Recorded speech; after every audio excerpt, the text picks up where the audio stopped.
In 2026, during tough times, a new lottery let people hunt winners for money, but they couldn't use bullets. By 2030, Sean won the lottery and had to run from dangerous people who wanted his prize. As he tried to escape, he faced many dangers. Meanwhile, Katie, an actress trying to make a comeback, accidentally becomes a target. With the prize on the line, the chase is intense, and every second counts. During the Great Depression of 2026, both the new government and the people needed money so badly that they created the California Grand Lottery. The rule was simple.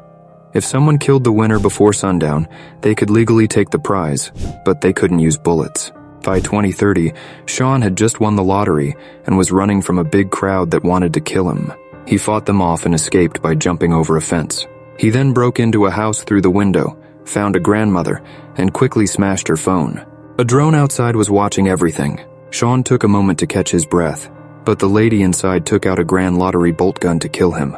She broke her lottery ticket to call the lottery team, who came, broke down the door and confirmed Sean was dead. She received a huge check for $22 million and appeared on TV. A month later, Katie arrived in LA to restart her acting career. On the bus, she stared at a little Oscar keychain, a keepsake for her. She tried to make a little girl laugh, but the girl's father was mocking her over the phone. Katie pretended to be a cop and threatened to take the man to social services if he didn't behave.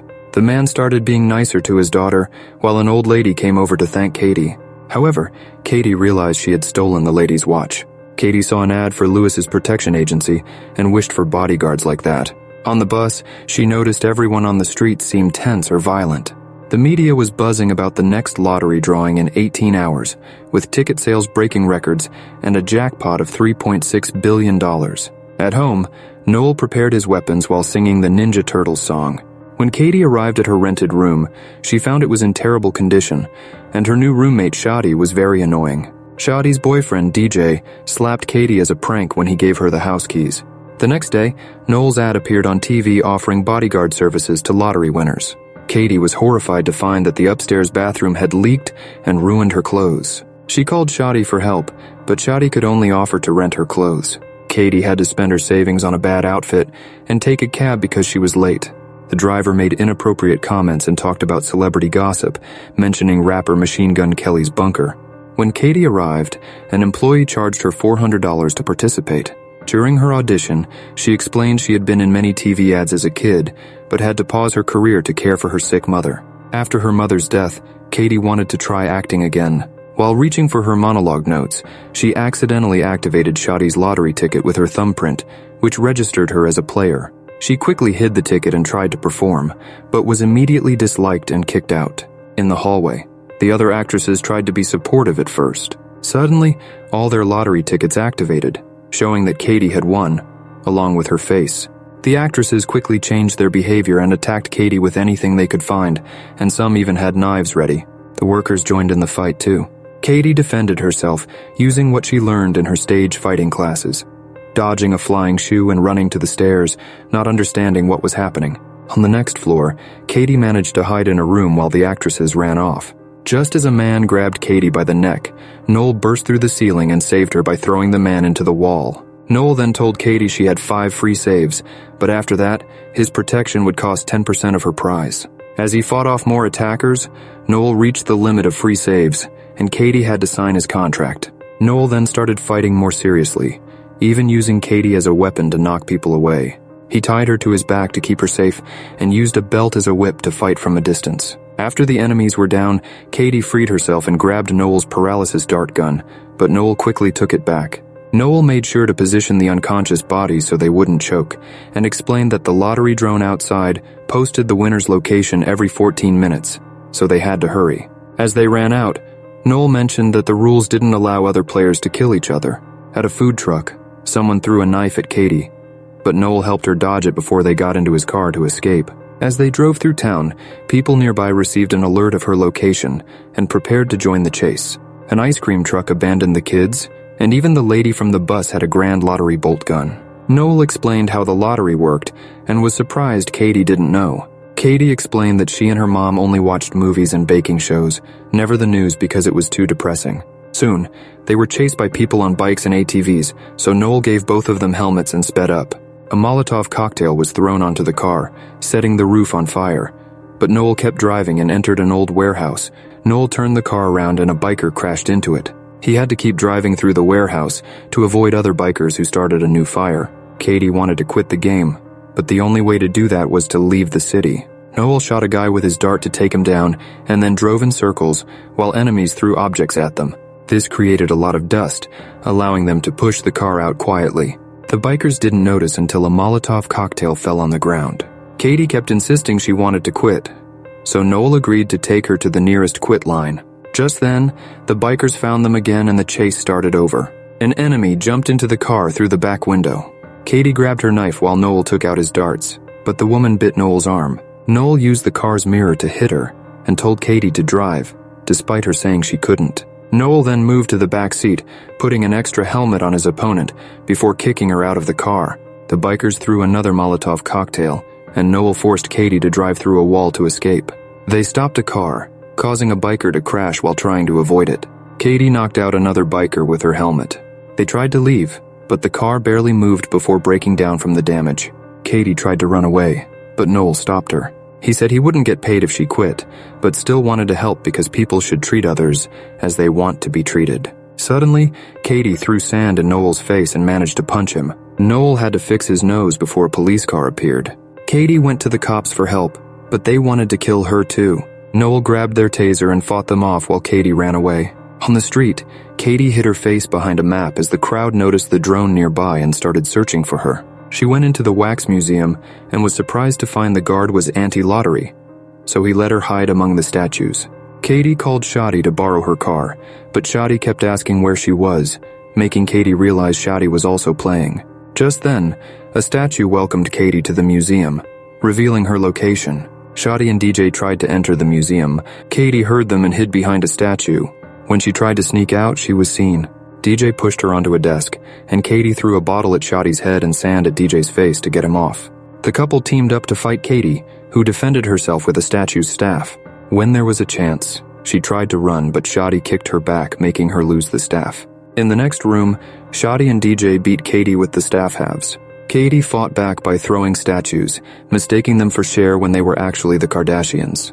The fight continued in the horror room, where they grabbed any prop to attack. After struggling with costumes and weapons, Katie ran out as Shady threw an axe at her. The axe hit her but was fake, so it didn't hurt. Katie pressed a button to lower the shutter, then remembered what Noel taught her. She fixed the guard's body so he wouldn't choke, then rolled out of the museum just before the shutter closed, trapping Shadi and DJ inside. A tour bus guide saw her and announced her location.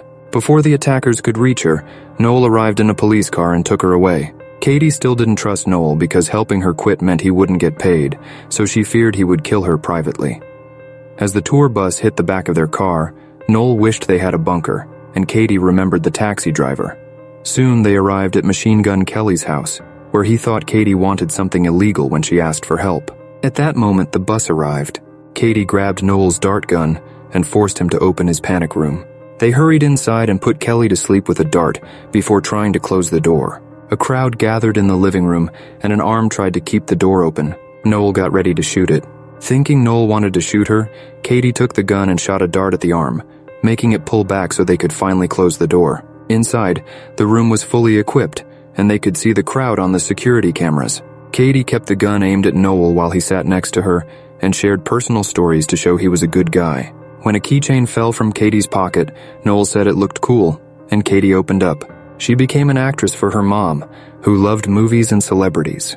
Her mom knew Hollywood could be tough and gave Katie the keychain to remind her that she would always be proud of her. When Katie was younger, she made good money as a child actor, but her dad ran away with it. Noel was very understanding, so Katie gave him back the gun. She asked why Noel would help her quit, and he explained his priorities: saving lives and making enough money to keep saving lives. Outside, the crowd kept hitting the door, but it didn't budge. Shadi slapped Kelly to wake him up but got no response, so he dragged him into the pool and threatened him to share the door password, which was the meme 6969. Katie and Noel saw this and Noel got angry, having no choice but to make a call for help.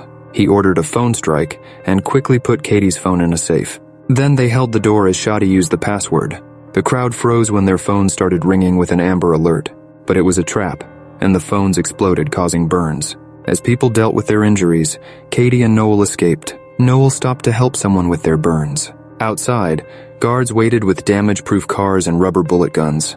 They wanted only Katie, but she insisted Noel come too. During the ride, Katie asked if Noel worked with these people. He said he used to, but was now a freelancer. They arrived at headquarters, and Katie met Lewis, who ran the security company. She wasn't impressed because he mocked Noel. Katie asked to be taken out of the city, but Lewis gave her a new phone and showed her that she was in the safest building in the country. He also showed off the grenades in his pocket. With only 4 game hours left, Lewis gave them a tour and showed a wall with the names of all the winners they saved, though the names were anonymous and they had been low on clients. Lewis explained they charged 30%, and Katie signed the contract after getting some of that money for Noel. They saw on the security cameras that a crowd was gathering outside, so Lewis decided it was safer to move Katie to a hidden underground fortress using decoy vehicles. First, they got medical care for their wounds, and Noel shared more about himself. Noel used to be a mercenary with Lewis, and they were sent around the world to take down dangerous people. One day, Noel realized that not all his targets were bad and quit during a mission. This caused the mission to fail, and only he and Lewis survived. Now, Noel used his earnings to help the families of his victims and teammates. Katie shared that her dad had been her manager, making her work non-stop since she was 8. When she turned 18, she wanted to manage her own money, so her dad vanished with it. Katie had to care for her sick mother, who passed away a month ago, leaving her with just $600 and a bus ticket to LA.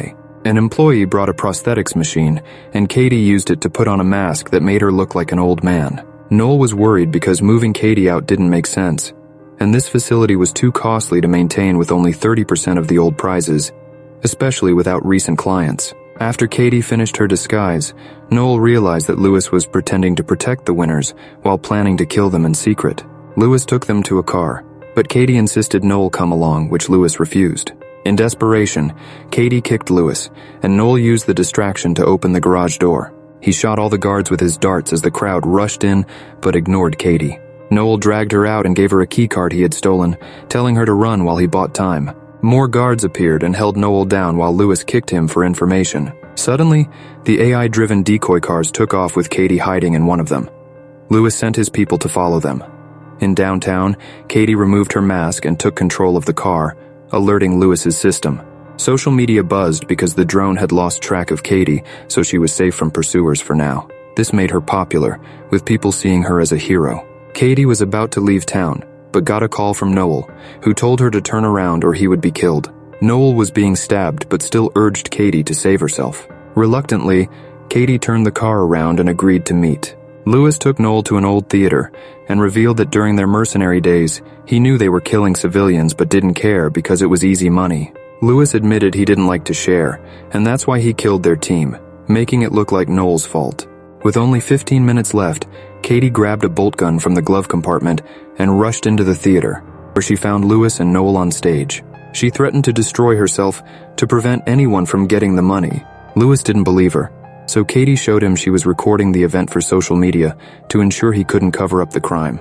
She started to pull the trigger, but then saw Lewis drop the handcuff keys and ask for a deal. Katie pretended to give him the gun, but instead kicked him off the stage. With Lewis out of the way, other players started coming after Katie again. Everyone she had met today arrived at the theater and blocked every exit.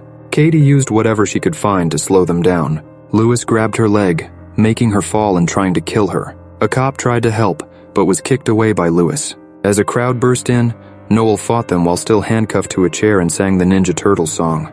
The chair broke, giving him more freedom. Katie bit Lewis and disarmed him, then threw the keys to Noel, who freed himself. As Noel fought Lewis, Shadi appeared with a katana to fight Katie. She quickly disarmed Shadi and knocked her out with a headbutt. With only 4 minutes left, a large crowd entered the theater. Noel was still fighting Lewis, so Katie climbed the stage decorations for safety. Lewis grabbed an axe from another player, and Noel defended himself with cymbals, finally defeating his former friend. The bus lady tried to climb after Katie, but she kicked her off. Noel started breaking the decorations to prevent others from following Katie. Lewis's men arrived and formed a human stair for Lewis to climb, while the others tackled Noel. Lewis reached Katie on the scaffolding, and they fought until Katie slipped. She hung from the edge and revealed she had used her keychain to activate one of Lewis's grenades, which then exploded. Lewis died and Katie fell, but her fans caught her with a big flag just in time. As the countdown reached 0, Katie hugged Noel and promised him 50% of the winnings. The lottery people arrived with a check, and Katie announced she no longer wanted to be an actress. 6 months later, Katie and Noel worked together on various charities, including a free protection agency, a self-defense and stage fighting school, and a center for kids with bad parents. Noel tried to open a Ninja Turtles-themed pizzeria, but got sued for copyright infringement. They also went on a vacation on their own super yacht.